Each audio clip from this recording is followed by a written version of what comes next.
4ஆம் அதிகாரம். அவர் மறுபடியும் கடலோரத்திலே போதகம் பண்ண தொடங்கினார்.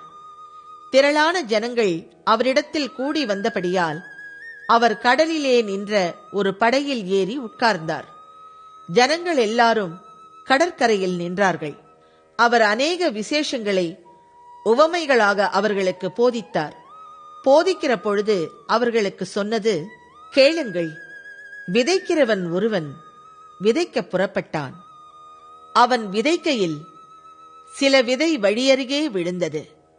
ஆகாயத்து பறவைகள் வந்து அதை பட்சித்து போட்டது. சில விதை அதிக மண்ணில்லாத கற்பாறை நிலத்தில் விழுந்தது. அதற்கு ஆழமான மண்ணில்லாததினாலே சீக்கிரத்தில் முளைத்தது.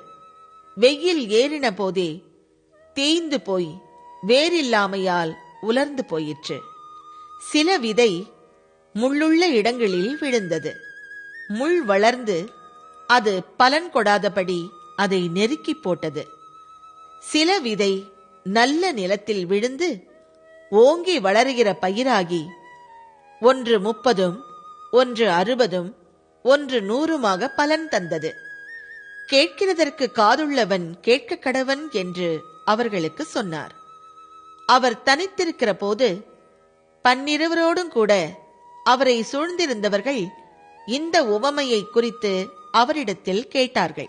அதற்கு அவர், தேவனுடைய ராஜ்யத்தின் இரகசியத்தை அறியும்படி உங்களுக்கு அருளப்பட்டது.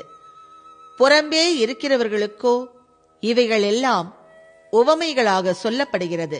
அவர்கள் குணப்படாத படிக்கும், பாவங்கள் அவர்களுக்கு மன்னிக்கப்படாத படிக்கும், அவர்கள் கண்டும் காணாதவர்களாகவும் கேட்டும் உணராதவர்களாகவும் இருக்கும்படி இப்படி சொல்லப்படுகிறது என்றார். பின்பு அவர் அவர்களை நோக்கி, இந்த உவமையை நீங்கள் அறியவில்லையா?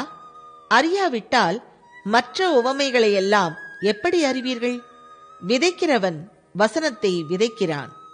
வசனத்தை கேட்டவுடனே சாத்தான் வந்து அவர்கள் இருதயங்களில் விதைக்கப்பட்ட வசனத்தை எடுத்து போடுகிறான். இவர்களே வசனம் விதைக்கப்படுகிற வழியருகானவர்கள்.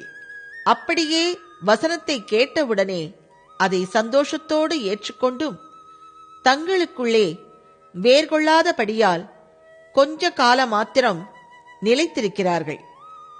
வசனத்து நிமித்தம் உபத்திரவமும் துன்பமும் உண்டானவுடனே இடரலடைகிறார்கள்.